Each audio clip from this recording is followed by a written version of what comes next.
promessas do meu Salvador, cantarei louvores ao meu Criador. Vivo pelos séculos do seu amor, firme nas promessas de Jesus.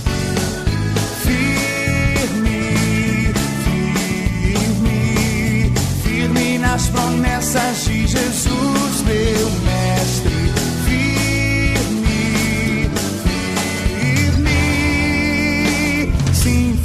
Nas promessas de Jesus, firme nas promessas. A paz do Senhor Jesus Cristo, meus queridos irmãos. Eu sou o diácono Carlos Sampaio, do canal Livre Gospel. Para quem nos assiste pela primeira vez, inscreva-se no canal, clique no botão vermelho, ative o sininho para receber as nossas notificações. Dê o seu like como prova que você gostou da aula, que você gostou do vídeo. Faça seus comentários, compartilhe em suas redes sociais. É muito importante que você nos ajude a divulgar o canal Livre Gospel e tudo isto para a glória de Deus. Vamos dar continuidade à nossa escola bíblica no segundo trimestre de 2020, da lição dos adultos, estudando a igreja eleita, redimida pelo sangue de Cristo e selada com o Espírito Santo da promessa. Hoje vamos estudar a lição número 7, que tem a data de 17 de abril de 2020, com o seguinte tema: Cristo é a nossa reconciliação com Deus. Faço questão de lhe informar que as videoaulas anteriores estão disponíveis na playlist do EBD canal Livre Gospel, em nossa biblioteca, né? Vamos à aula. Aqui é a revista, todos conhecem já a revista. E vamos para o texto áureo da nossa lição de hoje. O texto áureo, ele é um texto áureo bem significativo, né? Que fala muito bem do que nós vamos tratar hoje na aula. Porque ele é a nossa paz, o qual de ambos os povos fez um, e derribando a parede de separação que estava no meio. Efésios, capítulo 2, versículo 14. A verdade prática: ao morrer na cruz do Calvário, Cristo reconciliou os eleitos, desfazendo a inimizade entre Deus e os homens. A leitura bíblica em classe está em Efésios, capítulo 2, do versículo 14 ao 19. O objetivo geral da nossa aula de hoje tem como objetivo, sim, conscientizar a todos os crentes que foi por meio do sacrifício vicário de Jesus Cristo que a inimizade foi desfeita. A inimizade de quem? Entre os dois povos. E através desse sacrifício vicário foi quando Cristo criou a igreja. Então, nós temos que ficar muito consciente nesta aula de hoje, que precisamos entender que realmente existia uma inimizade entre Deus e os homens. E também existia uma inimizade entre os homens. E precisamos que vocês, no final da aula, possam compreender que quando Cristo estabeleceu a paz, né? Quando ele disse: eu vos dou a paz, não vou lá dou como o mundo a dá, ele fez o quê? Criou um novo homem. E fica aí categorizado que foi pela cruz, através do sacrifício da cruz, que nós, todos os homens, fomos reconciliados com Deus. A introdução da aula, nós vamos começar a fazer uma análise do antigo quadro desolador que vivia os gentios. E isso está bem claro nos dois versículos do capítulo 2 de Efésios, né? O versículo 11 e o versículo 12, quando o apóstolo Paulo escrevendo, ele diz: portanto, lembrai-vos de vós que noutro tempo erais gentios na carne e chamados incircuncisão pelos que na carne se chamam circuncisão, feito pelas mãos dos homens, que naquele tempo estáveis sem Cristo, separados da comunidade de Israel e estranhos às alianças da promessa, não tendo esperança e sem Deus no mundo. Então, temos que entender que essa era a condição dos gentios. E a partir do momento que os gentios tiveram esse encontro com Cristo, veremos que houve uma significativa mudança, né? Até na própria forma de Paulo descrever, no próprio capítulo 2, a partir do versículo 13, quando Paulo usa a expressão "mas agora", indicando que algo aconteceu e alterou toda essa situação dos gentios. Ele ainda explica, né, que essa mudança está ligada totalmente na obra de Cristo, na obra que Cristo realizou. Então, vós que estavais longe, já pelo sangue de Cristo chegastes perto. É o que diz o versículo 13 do capítulo 2. E vamos, nessa presente lição, né, desdobrar e estudar os desdobramentos dessa mudança. Então, o ponto central desta lição é que foi na cruz que Cristo desfez a inimizade entre Deus e entre os homens. Entre Deus e os homens. Tá? Tópico 1. Cristo desfez a inimizade entre os homens. Precisamos entender que os judeus eram altamente exclusivistas em sua religião. E existia uma barreira, uma inimizade entre os judeus e os gentios. Nesse ponto, veremos o que Cristo fez para dar fim a esse litígio entre os homens. E no versículo 14 e 15 do capítulo 2 de Efésios, diz claramente: porque ele é a nossa paz, o qual de ambos os povos fez um, e derrubando a parede de separação que estava no meio. Quer dizer, na sua carne, o versículo 15 diz, desfez a inimizade, isto é, a lei dos mandamentos, que consistia em ordenanças, para criar em si mesmo dos dois um novo homem, fazendo a paz. Então, o item 1 do tópico 1, vamos tratar aqui da parede de separação que existia entre os homens. Aqui, na verdade, Paulo faz uma analogia com relação às muralhas do templo em Jerusalém. Porque naquela estrutura do templo, ali denota claramente o exclusivismo religioso do povo judeu. Porque entre o santuário e o átrio dos gentios havia uma muralha, um muro de pedra, que separava, né, e proibia o acesso dos estrangeiros ao santuário. Este extremismo judaico, quanto a este aspecto, levou Paulo até ser preso, né? Até ser preso, quando ele foi acusado de permitir que gregos ultrapassassem essa barreira. Isso está lá em Atos capítulo 21, do 28 ao 30, quando ele foi visto andar muitas vezes com Trófimo, que era um grego, um cristão grego, né, de origem grega, e ali os judeus, com raiva, né, com ódio de Paulo, por causa da mensagem que Paulo pregava, simplesmente eles acusaram Paulo de algo que Paulo nunca tinha feito, que Paulo, como um bom judeu, mesmo sendo cristão, ele respeitava, né, ele respeitava a sua nação e a religiosidade do seu povo. Ele não fazia esse tipo de intromissão, né?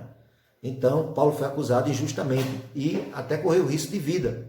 Chegaram a agredi-lo, se não fosse o tribuno que mandasse os soldados ali, né, para intervir aquela confusão que estava ocorrendo, Paulo talvez tivesse sido assassinado. Agora acredita ali que foi a intervenção divina, não foi nem a intervenção do tribuno, foi Deus que interviu, porque ele não era chegado a hora de Paulo ainda, tá?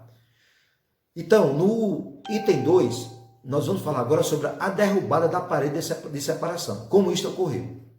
O apóstolo Paulo declara que foi em Cristo que esta parede foi derrubada. A parede que separava, que estava no meio entre os judeus e os gentios. Está lá no versículo 14 do capítulo 2, item B, parte B, quer dizer. Então, essa barreira, tanto era literal, como era também espiritual. Mas, por meio da cruz de Cristo, por mérito de Jesus Cristo, essa divisão foi rompida. Quer dizer, nós gentios hoje podemos adentrar o santuário. Tá? Não somos mais forasteiros, mas fazemos parte da família de Deus. temos acesso à presença do Pai, como está escrito lá no versículo 18, que diz assim: porque por ele ambos temos acesso ao Pai em um mesmo Espírito. Então, fica bem claro que foi através do sangue de Cristo, derramado na cruz do Calvário, que hoje temos a livre entrada no santuário de Deus. Nós podemos agora orar, né, conversar com Deus, não existe mais nenhum exclusivismo religioso. Deus nos ouve por quê? Porque Jesus Cristo morreu por nós na cruz do Calvário, derramou seu sangue, e nós como gentios temos aceitado esse testemunho, temos crido em Jesus como Salvador, temos nos arrependido e temos tido também uma novidade de vida. E agora nós fazemos parte também do povo de Deus, fazemos parte da família de Deus e temos livre acesso ao santuário. E isso nós vamos conferir lá em Hebreus, capítulo 10, no versículo 19. Olha o que é que diz o versículo 19 do capítulo 10 do livro de Hebreus.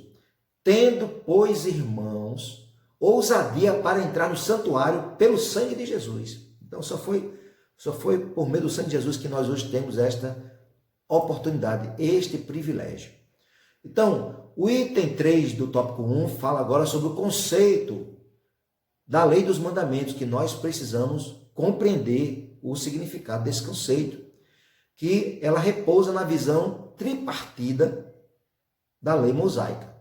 A lei mosaica, ela tinha 3 partes para ser aqui vista, para você compreender: a lei moral, a lei cerimonial e a lei civil, que na verdade é um conjunto da mesma lei, tá? A lei civil, neste caso, diz respeito ao israelita como cidadão. É aquilo que, como cidadão, o israelita teria que respeitar, né? É as relações entre as pessoas. Então tinha regras a serem obedecidas, regras de relacionamento, tá?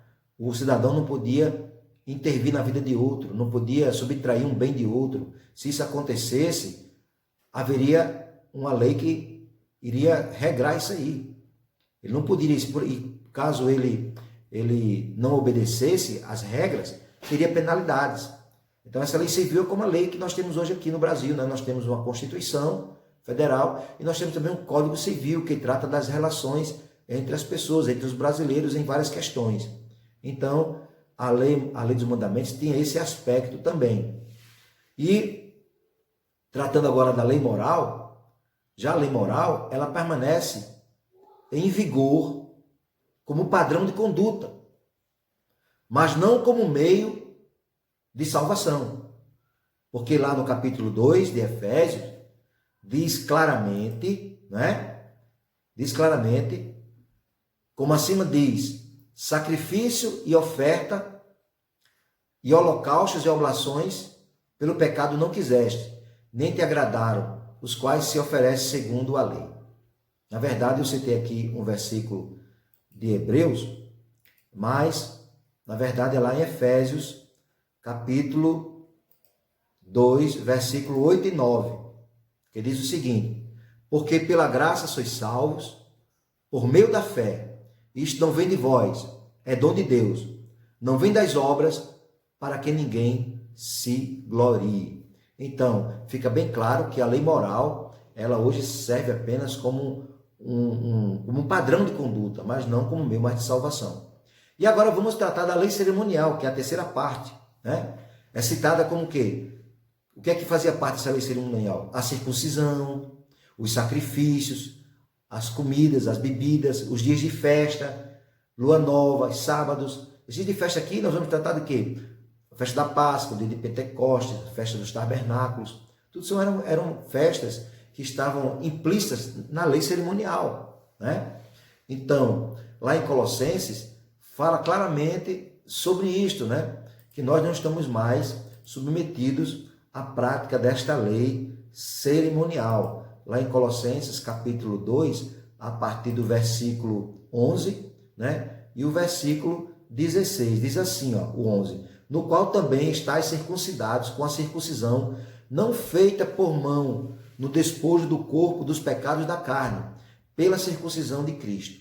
O 16 diz: portanto, ninguém vos julgue pelo comer ou pelo beber, ou por causa do dia de festa, ou da lua nova, ou dos sábados. Então, fica bem claro que esses ritos, né, se identificavam a posição do povo judeu diante de Deus e demonstrava o quê? A hostilidade deles para com os gentios.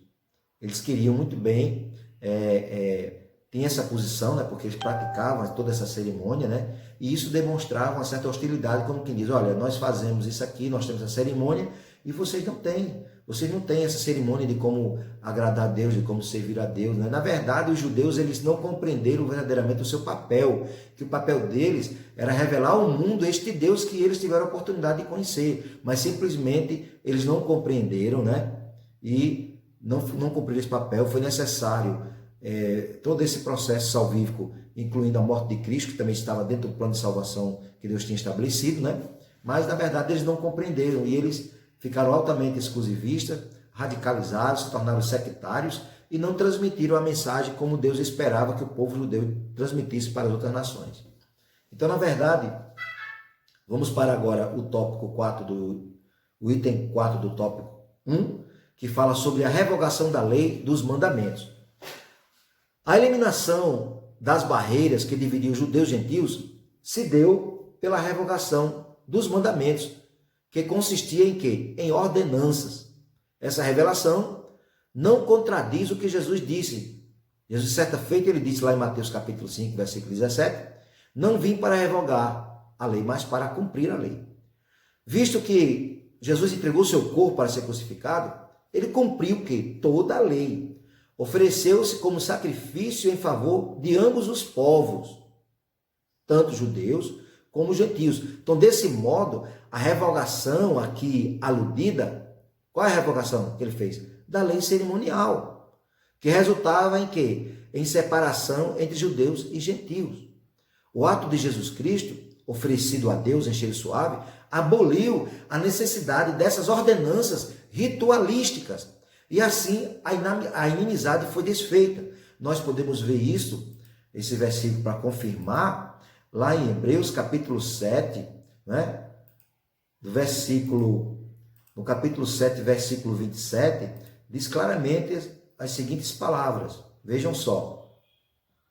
Diz o seguinte, que não necessitasse, como os sumos sacerdotes, de oferecer cada dia sacrifícios, primeiramente por seus próprios pecados e depois pelos do povo, porque isto ele fez uma vez, oferecendo-se a si mesmo. Quer dizer, essa cerimônia, esses rituais não são mais necessários, porque o sacrifício de que Jesus Cristo, feito uma única vez, já foi suficiente para que nós gentios não precisarmos mais de estar envolvidos em todas essas cerimônias da religião judaica.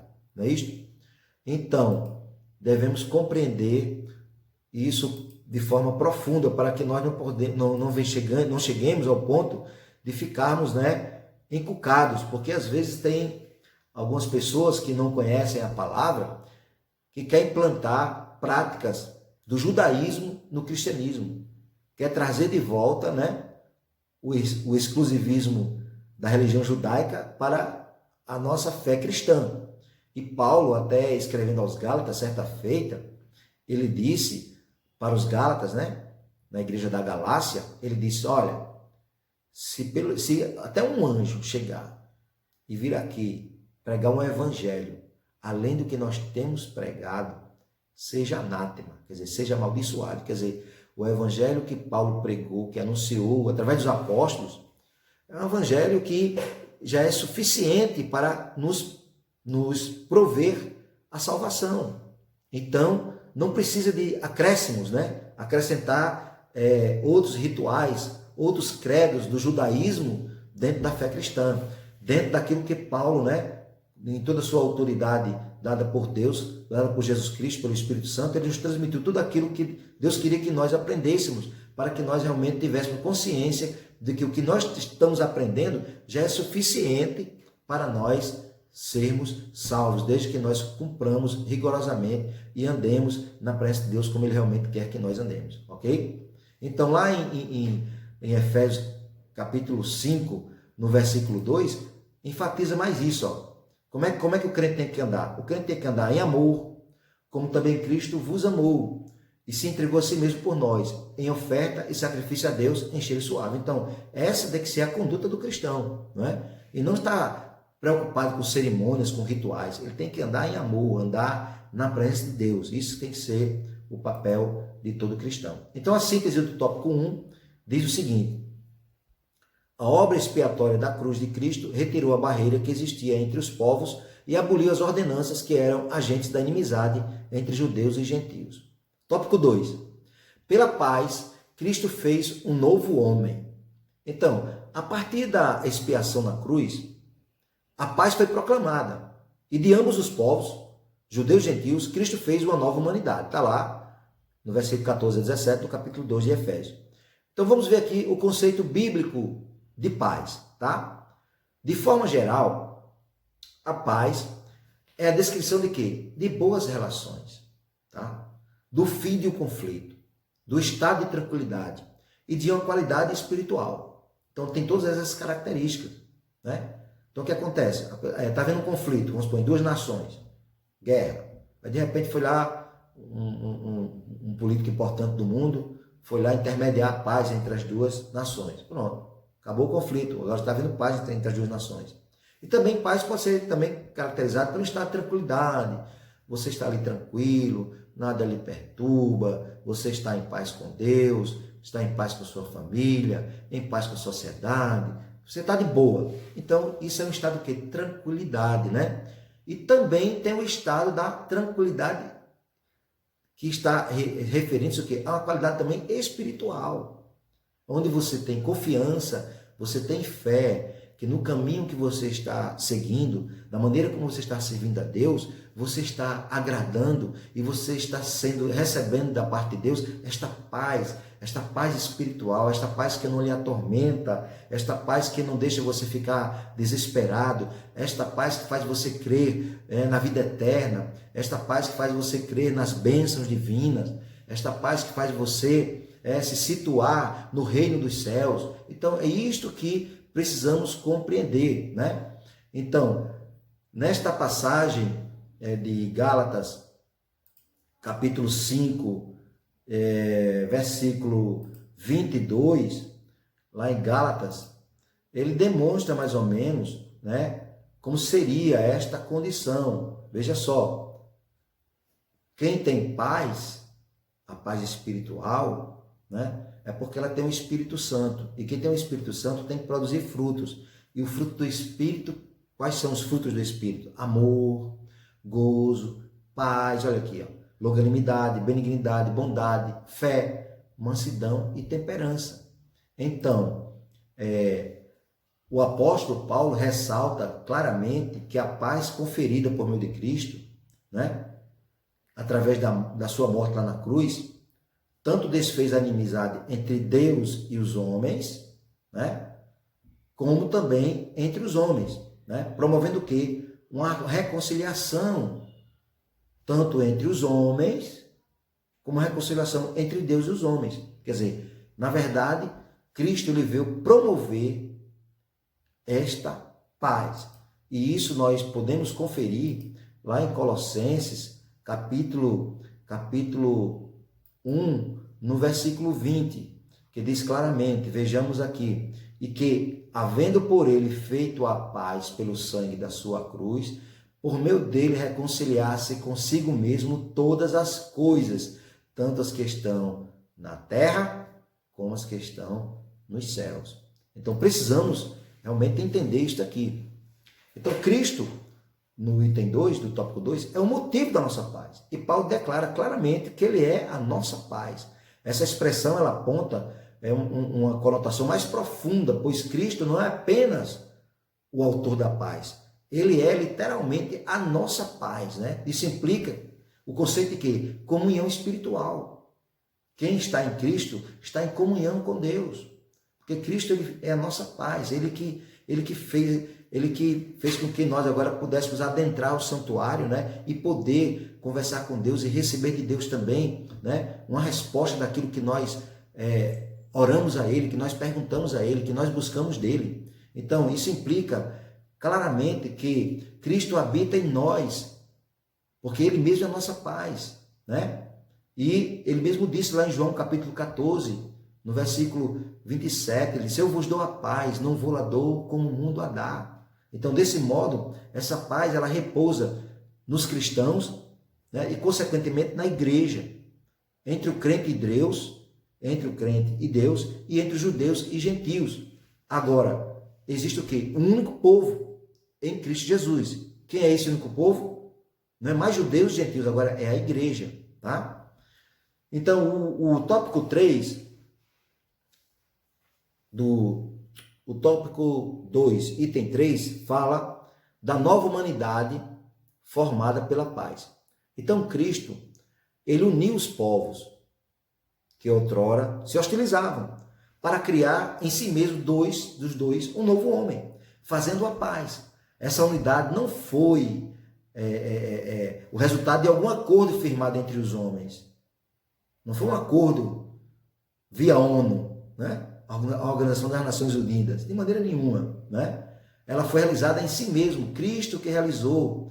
O único modo possível era em Cristo e por meio de Cristo, não havia outra maneira de selar esta paz entre os homens.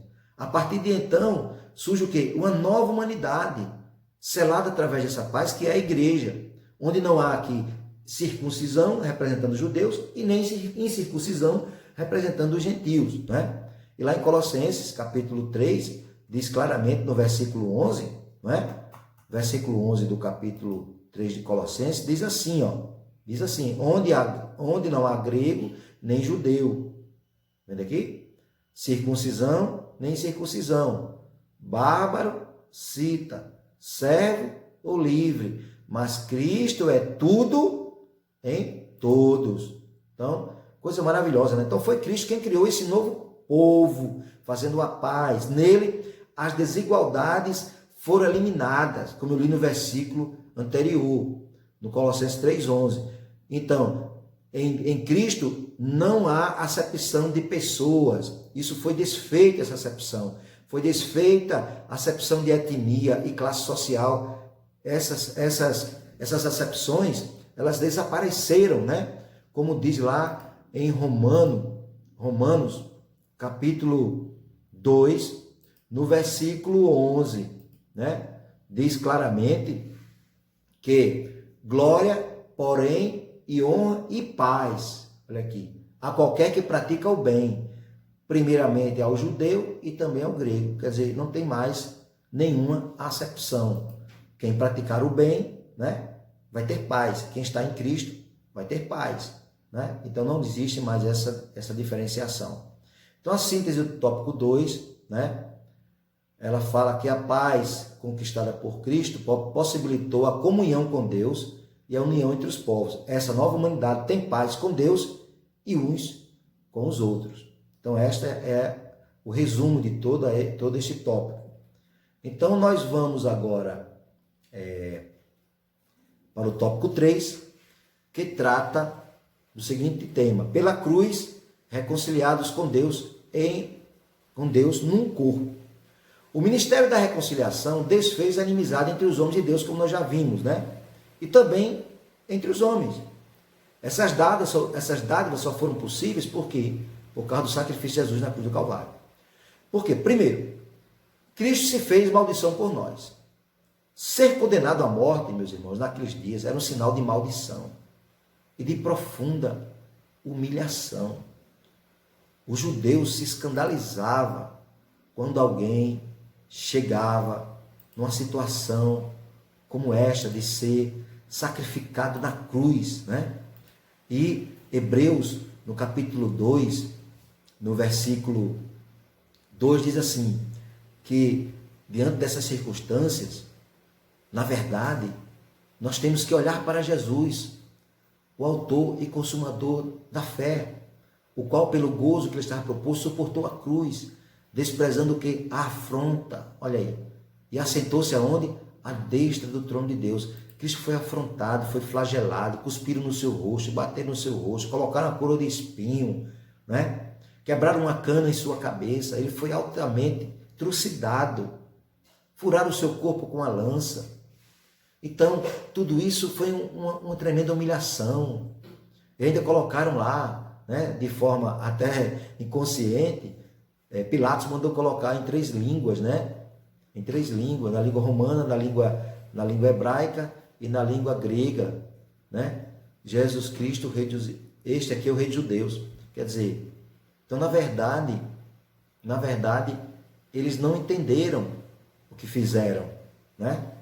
Fizeram com uma certa ignorância, por não conhecerem, não ficarem atentos aos sinais, né, da vinda do Messias.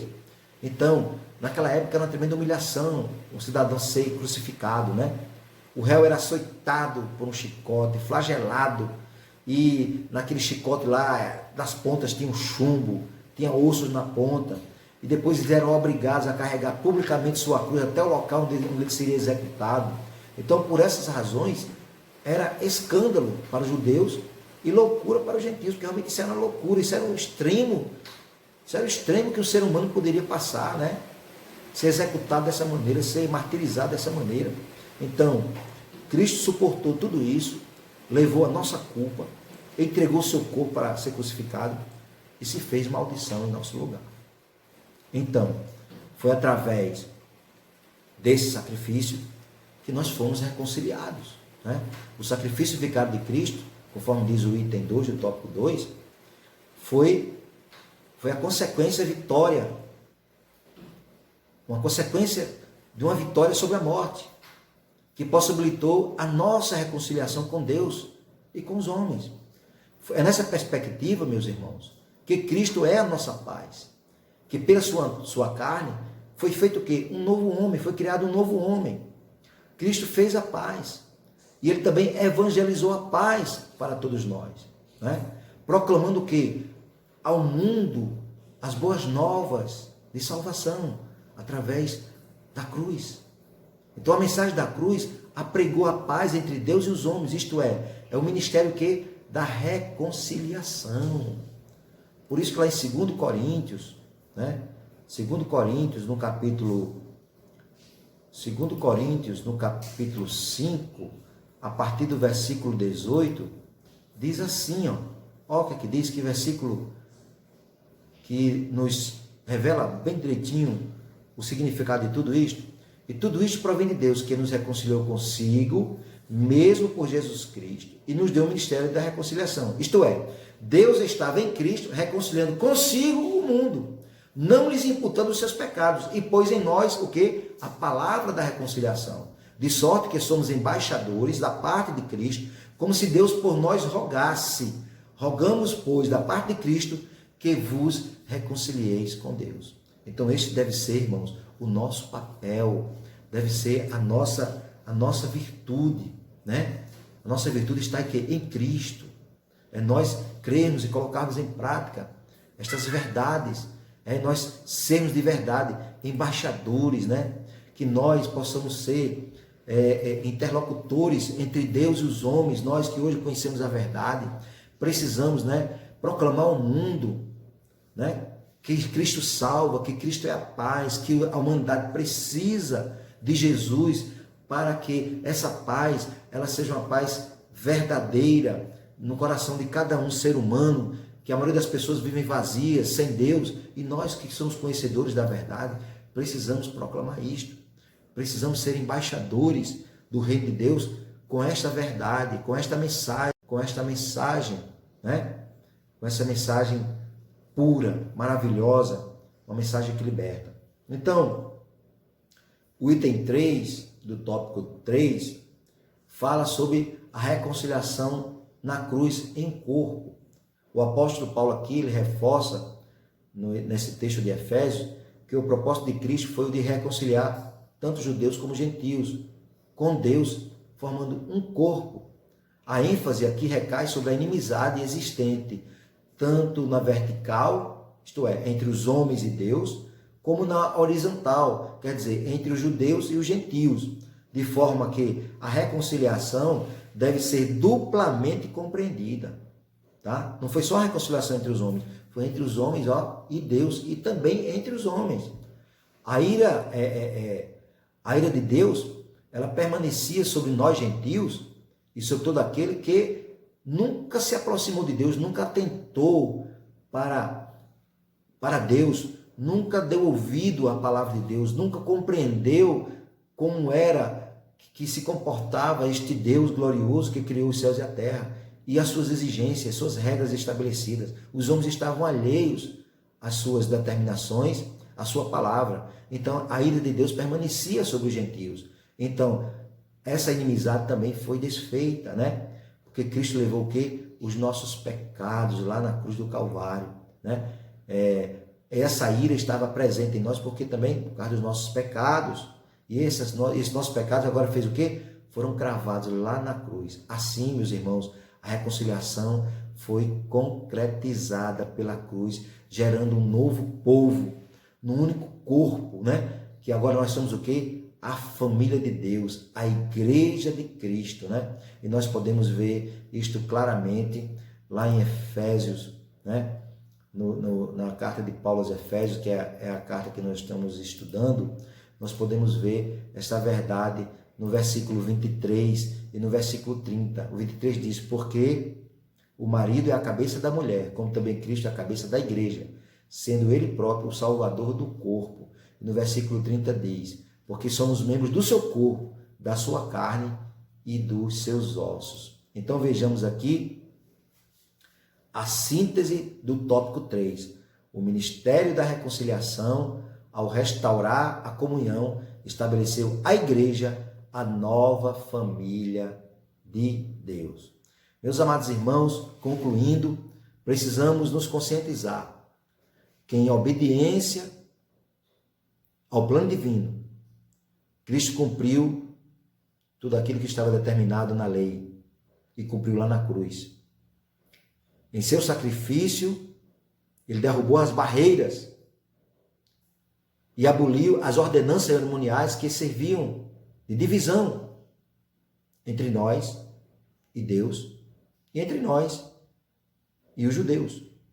Por meio da paz conquistada lá na cruz, né, Cristo desfez toda essa inimizade, criando o quê? Uma nova humanidade, reconciliando esta humanidade com Deus. E a partir dela formou um novo povo, que é o quê? Que povo é este agora? A igreja, que é o que também? O corpo de Cristo. E Cristo é o quê? A cabeça da igreja. Então, meus irmãos, esta é a lição que nós tratamos de hoje, a lição número 7, né? A lição número 7, a lição Cristo é a nossa reconciliação com Deus, né? Amém? Espero que todos tenham gostado desta lição. Quem gostou, dê o seu like, se inscreva no canal, né? Comente, divulgue o canal, tudo isto para a glória de Deus. Até a próxima aula, se assim Deus nos permitir. Um abraço a todos e a paz do Senhor.